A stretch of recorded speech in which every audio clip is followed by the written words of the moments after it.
Hello दोस्तों, स्वागत है आपका लक्ष्मण कोचिंग क्लासेस में। मैं लक्ष्मण भार्गव आपका बहुत बहुत स्वागत करता हूं।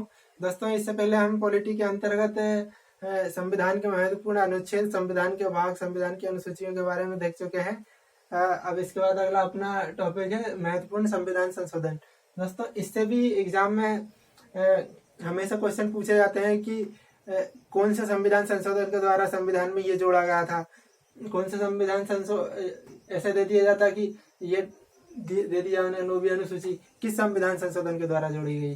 या फिर क्वेश्चन ऐसे आएगा 1951 में पहला संविधान संशोधन हुआ था, उसके तहत क्या जोड़ा गया था।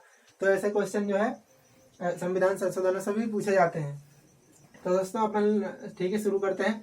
तो वैसे तो अभी तक टोटल 104 संविधान संशोधन हो गए हैं, लेकिन क्या अपन लोगों ने ये जो 18 संविधान संशोधन लिखे हैं मैंने यहाँ पे, जो आईएमपी बार बार एग्जाम में रिपीट होते हैं, पूछे जाते हैं।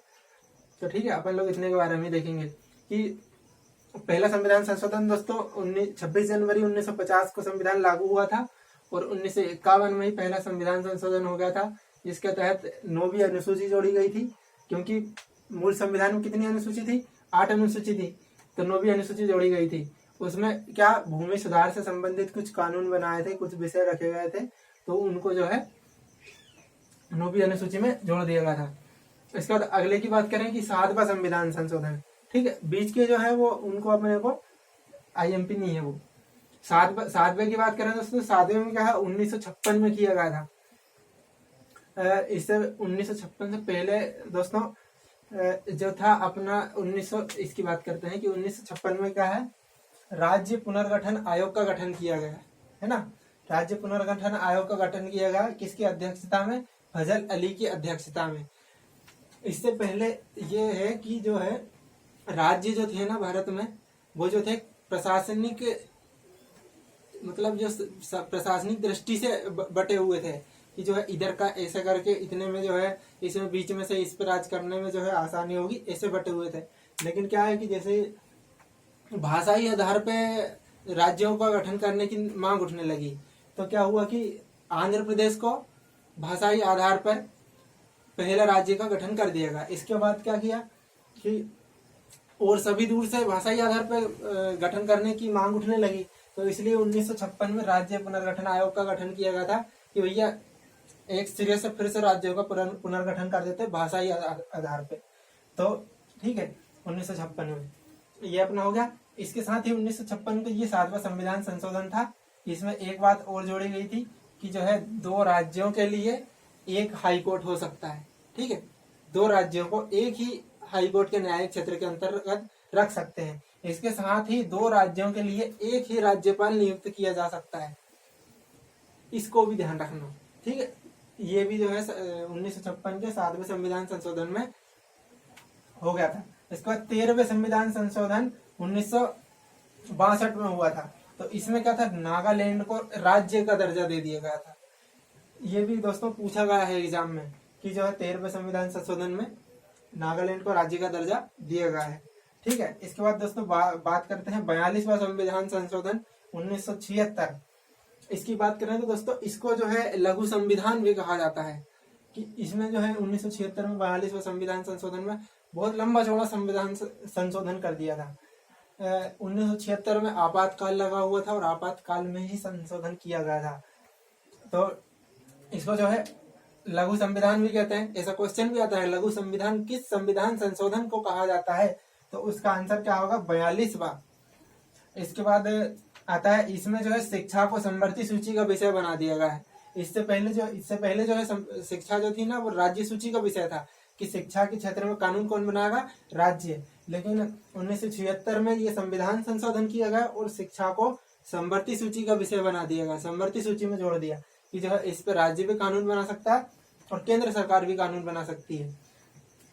इससे पहले अगर बात करें तो दोस्तों जो है जैसे अभी न्यू एजुकेशन पॉलिसी लाई है केंद्र सरकार ने, तो ये जो है ना, पहले शिक्षा जो राज्य सूची का विषय था, तो उस पर सिर्फ केंद्र सरकार ही, वो राज्य सरकार ही कानून बनाती थी अपने अपने।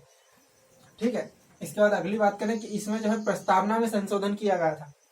इसी में 42वें में प्रस्तावना में दोस्तों आपको याद होगा कि जो भारत के संविधान में एक प्रस्तावना है। ठीक है, 12 अनुसूची है, मूल संविधान में 8 थी और ऐसे 395 अनुच्छेद थे और 22 भाग थे, वर्तमान में 25 भाग है। तो प्रस्तावना में संशोधन किया गया है, ठीक है। इससे पहले जो है प्रस्तावना में संशोधन नहीं होता था, ठीक है। प्रस्तावना में संशोधन किया गया दोस्तों। प्रस्तावना में समाजवाद, पंथ निरपेक्षता और अखंडता, ये 3 शब्दों को जोड़ा गया प्रस्तावना में। तो दोस्तों क्वेश्चन ऐसा भी आता है कि किस संविधान संशोधन के द्वारा प्रस्तावना में संशोधन हुआ है, तो उसका आंसर आएगा 42 बार। ऐसा क्वेश्चन आ सकता है प्रस्तावना में संशोधन कितनी बार हुआ है, तो 1 बार। क्वेश्चन ऐसे भी आ सकता है कि संविधान जो है 42वें संविधान संशोधन के तहत प्रस्तावना में संशोधन किया गया था, तो प्रस्तावना में कौन कौन से अक्षर जोड़े गए थे।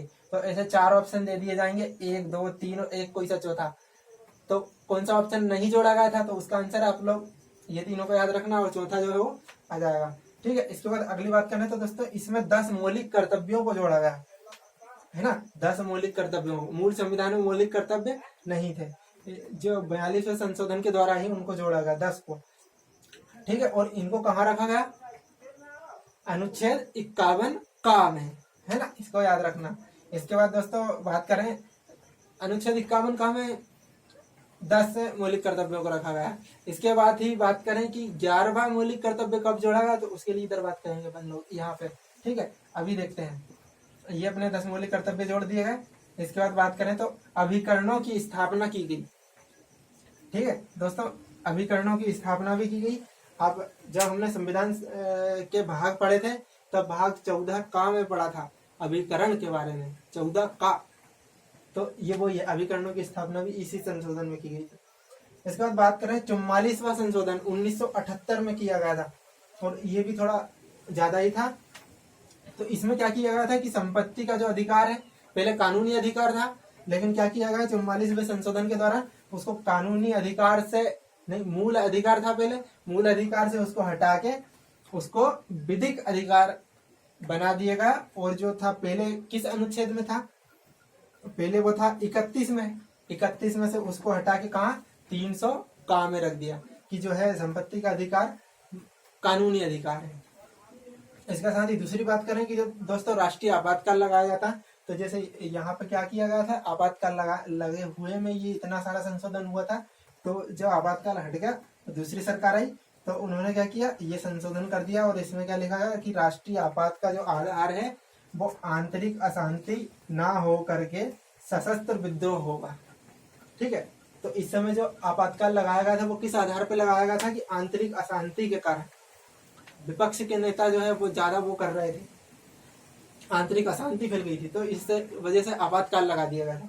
तो ये जो था ना कि आंतरिक अशांति के आधार पर लगाया था आपातकाल, तो उसको हटा ही दिया, सशस्त्र विद्रोह के आधार पर रख दिया कि जो है अब आपातकाल जो है आंतरिक अशांति के आधार पर नहीं, सशस्त्र विद्रोह के आधार पर लगाया जाएगा। यदि कोई सशस्त्र विद्रोह करता है, मतलब बंदूक को कुल्हाड़ी और दराता ले लेके अगर विद्रोह करता है, तो आपातकाल लगाया जाएगा। तो कोई अगर शांतिपूर्वक ऐसे रैली निकाल रहा है ना, रैली कि भैया ये मुर्दाबाद जिंदाबाद ऐसे करके, तो उसमें आपातकाल नहीं लगाया जाएगा, ठीक है। नहीं तो कोई ऐसे अपना विरोध करने रैली निकाल रहा है, आपातकाल लगा दिया, ऐसा नहीं होगा, ठीक है।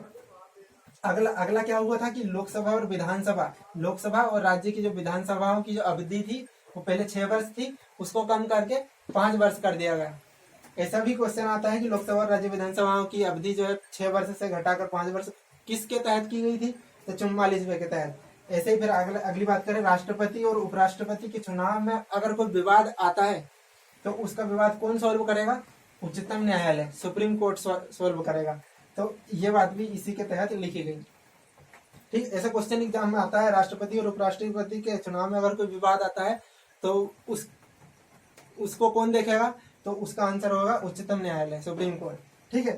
इसके बाद 52वां संविधान संशोधन की बात करें, 52वां जो कब किया गया था 1985 में।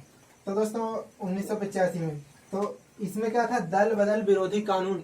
इसके लिए अपन लोग अनुसूची में डिटेल से देख चुके हैं कि दल बदल विरोधी कानून बनाया गया था 1985 में। इसके लिए संविधान संशोधन किया गया 52वां, ठीक है। और इस कानून को क्या किया, इसके लिए एक अनुसूची जोड़ी, 10वीं अनुसूची, ठीक है। इसके बाद बात करते हैं अगला 61वां, 61वां अपना जो था 1989 में किया गया था। इसके तहत क्या किया था, मतदान की आयु पहले कोई 21 वर्ष का होने के बाद ही वोट डाल सकता था, लेकिन इस संविधान संशोधन करके वोट डालने की उम्र 21 से घटाकर 18 कर दी गई। ठीक है, इतना होगा। इसके बाद 69वें की बात करते हैं, 69। तो ये कब हुआ था, 1991 में। इसमें क्या था, इसमें जो किया गया था कि दिल्ली जो था, दिल्ली को राष्ट्रीय राजधानी क्षेत्र, national capital region, NCR, Delhi NCR बनाएगा, केंद्र शासित प्रदेश। और उसमें जो विधानसभा की गठित की गई, और उस विधानसभा में 10% मंत्री बन सकते हैं, ऐसा भी लिखा गया। ऐसे भी क्वेश्चन आता है कि दिल्ली में 10%, सभी राज्य की विधानसभाओं और लोकसभाओं में 15% मंत्री बन सकते हैं, लेकिन दिल्ली की विधानसभा में 10% मंत्री बनते हैं। ये किस संविधान संशोधन के तहत किया गया, तो इसका आंसर क्या जाएगा, 69वां, 69 है ना। और ऐसे ही फिर अगला बात करें अपन 73वां, तो 73वां कब किया गया था, 1992 में।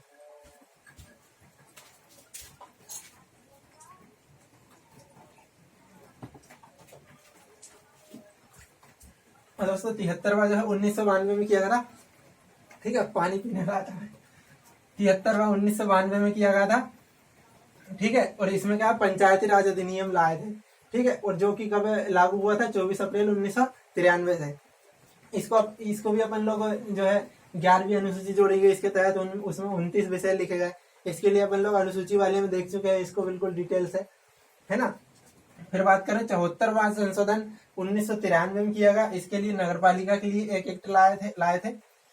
और जो एक्ट कब से लागू हुआ, 1 जून 1993 से। और इसके लिए क्या 12वीं अनुसूची बनाई गई, 12वीं अनुसूची, जिसमें कितने विषय थे, 18। ठीक है, इसके बाद 86वें की बात करते हैं। 86वां संविधान संशोधन जो कब किया गया, 2002 में किया गया। 2002 में इसके तहत क्या किया गया, शिक्षा का अधिकार, अनुच्छेद 21A। अनुच्छेद 21 में क्या है, प्राण एवं दैहिक स्वतंत्रता का अधिकार। अनुच्छेद 21A में शिक्षा का अधिकार जोड़ा गया। ठीक है, और इसके ही साथ 11वां मौलिक कर्तव्य जोड़ा गया। किसमें, अनुच्छेद 51 का में ही।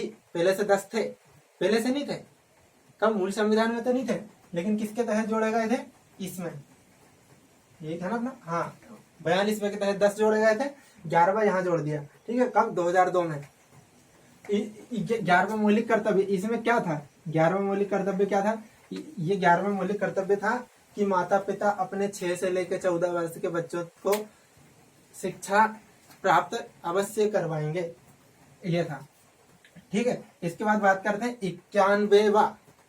91वां 2003 में किया गया। इसमें क्या किया गया है कि जो मंत्री परिषद है, मंत्री परिषद में कुल मंत्री जो है कितने, 15% मंत्री बन सकते हैं। ठीक है, मंत्री परिषद में जैसे लोकसभा की बात करें तो लोकसभा में कितने सदस्य हैं, जितने सदस्य हैं उनके 15% ही मंत्री बन सकते हैं। 15% मंत्री,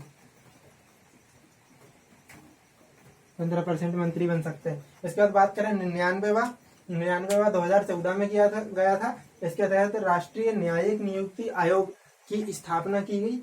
मतलब जो राष्ट्रीय न्यायिक नियुक्ति आयोग की स्थापना की गई, जिसको जो है SC मतलब सुप्रीम कोर्ट ने असंवैधानिक करार दिया और उसको जो है हटाना पड़ा। ये ऐसा भी आता है एग्जाम में कि एकमात्र संविधान संशोधन जिसको सुप्रीम कोर्ट ने असंवैधानिक बता दिया, तो उसका आंसर आएगा 99वां। ठीक है, 99वां। ठीक, इसके बाद अपन बात करते हैं 100वां संविधान संशोधन 2015 में किया गया। 2015 में इसके तहत क्या किया गया, भारत बांग्लादेश के बीच कुछ भूमि का हस्तांतरण किया गया।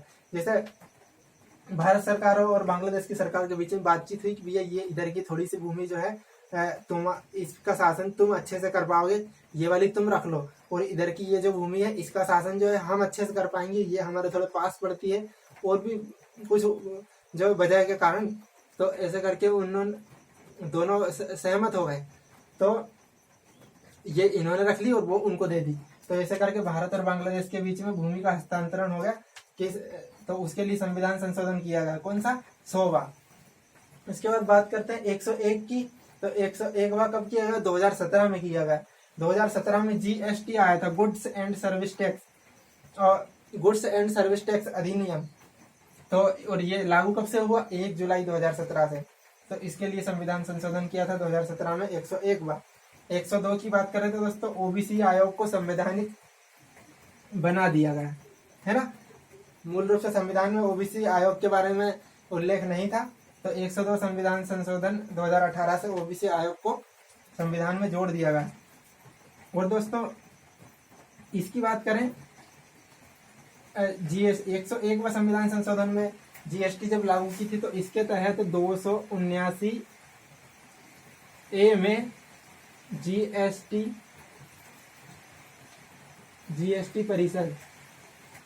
परिषद के बारे में जोड़ा गया। ठीक है, इसको भी नोट कर लेना, 279 ए में जीएसटी परिषद। ठीक है, इसके बाद 103 की बात करें, ये 2019 में किया गया था। इकोनॉमिकली वीकर सेक्शन को 10% आरक्षण दिया गया। ठीक है, इसके लिए 103वां संविधान संशोधन है। और 104वां 2020 में किया गया। इसके तहत एससी व एसटी का आरक्षण 10 वर्षों तक बढ़ा दिया गया। कहाँ? लोकसभा और राज्यसभा के सदस्यों के लिए। ठीक है, जैसे एंग्लो इंडियन का जो है आरक्षण जो है वो समाप्त कर दिया गया। तो दोस्तों ये जो 3-4 है ये तो अभी के है, इसलिए ये ज्यादा आईएमपी है, इनको भी याद करके रखना। और ऐसे ही हमने ये कुल टोटल 18 संविधान संशोधन है जो आईएमपी है, और ये हमेशा बार बार कहीं ना कहीं एग्जाम में बार बार पूछे जाते हैं, रिपीट होते हैं। तो इतने को याद कर लीजिए, और इसके आगे और हम लोग फिर भी और देखेंगे। तो दोस्तों ठीक है, फिर मिलते हैं अगले वीडियो में। और ये वीडियो हमारा अगर आपको पसंद आया तो लाइक करें, अपने दोस्तों को शेयर भी कर दीजिए, और अभी तक हमारे चैनल को सब्सक्राइब नहीं किया तो सब्सक्राइब कर लीजिए, और अब बेल आइकन को प्रेस कर लीजिए ताकि आप आगे आने वाले हमारे वीडियो आप तक आसानी से पहुंच सके। ठीक है दोस्तों। हाँ, और एक बात बता दूं मैं कि जो ये 4 वीडियो अपन लोगों ने बनाए हैं, ये 4 आप अच्छे से देख लीजिए, इनमें से ही आपका क्वेश्चन आएगा। ये आप देख लेना, हमेशा इतने में से ही क्वेश्चन आता है। हाँ, पॉलिटी से संबंधित अगर क्वेश्चन आया तो, और कुछ 1-2 वीडियो और बनाएंगे इसी पर आधारित अपन पॉलिटी पे। ठीक है दोस्तों, फिर मिलते हैं अगले वीडियो में। धन्यवाद।